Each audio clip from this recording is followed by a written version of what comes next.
Rockman, Jimmy B here with Frank Sanders on Fox Sports 910. All right, Frank, let's talk some Cardinal football. Are you hitting the panic button? You know what? No, not yet. Okay. I'm not panicking.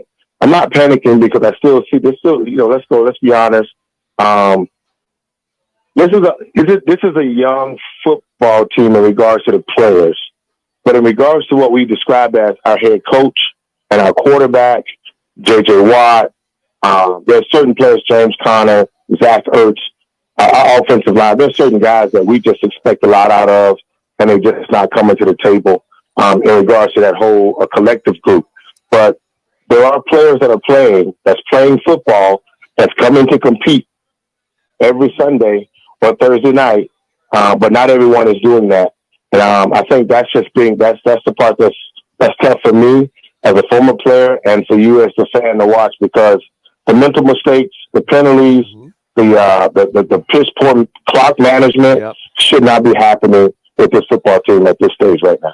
Frank, but it continues week in and week out. That's the thing that's so frustrating, right. I think, for you and I, being former players, to see that, when you were playing our play, that didn't happen. It was rare.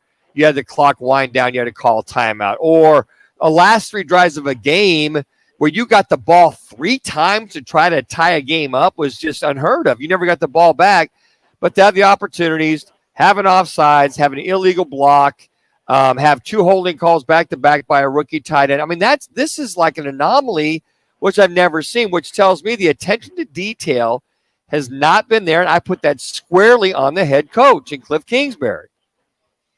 Well, I'm gonna ride with what you're saying, as the attention to detail is not there, and we noticed that without a doubt. But I'm gonna add it to all the coaches, because not on the defensive side per se, but definitely on the offensive side of the ball.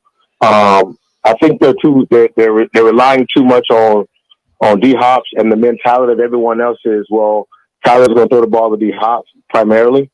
And I don't think that they're 100% focused for 4 quarters. And that's just me, because I'm watching it.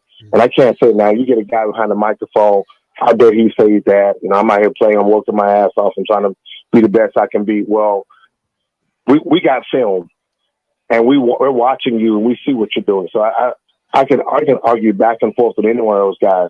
The attention to detail is piss poor, not just on the field, but off the field in regards to the coaches that are calling the plays, because it makes no sense for the things that are taking place.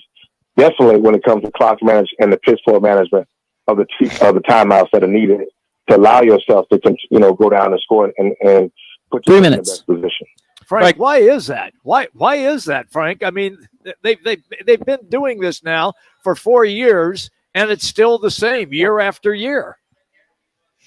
You know what? I think the part that you start realizing is that the coach is looking at his plays and what he wants to call.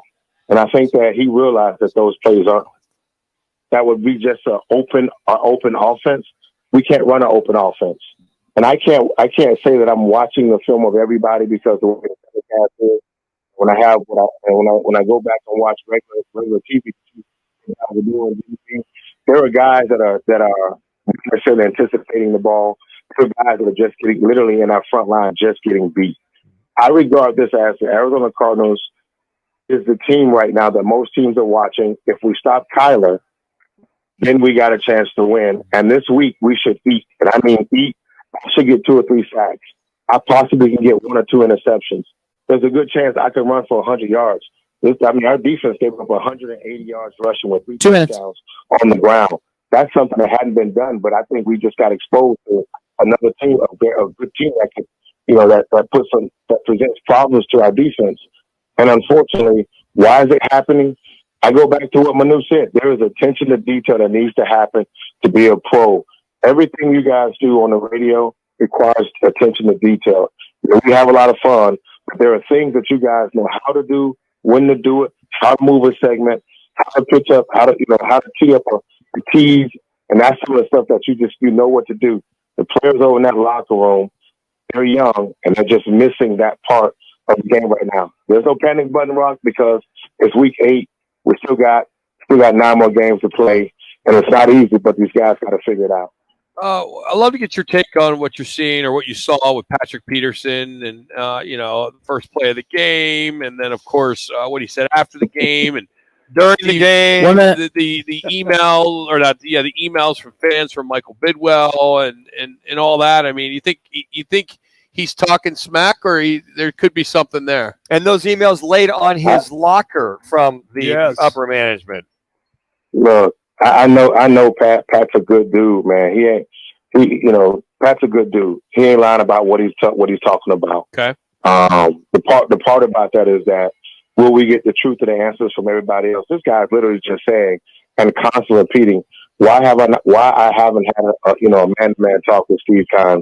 That means there's something greater there that's a question mark on why you let me go, why this happened, why you talking trash about me, whatever that is. There's something else there that he's asking as a man to speak to another man when we were doing business and our business went sour. And I went to ended up going to Minnesota.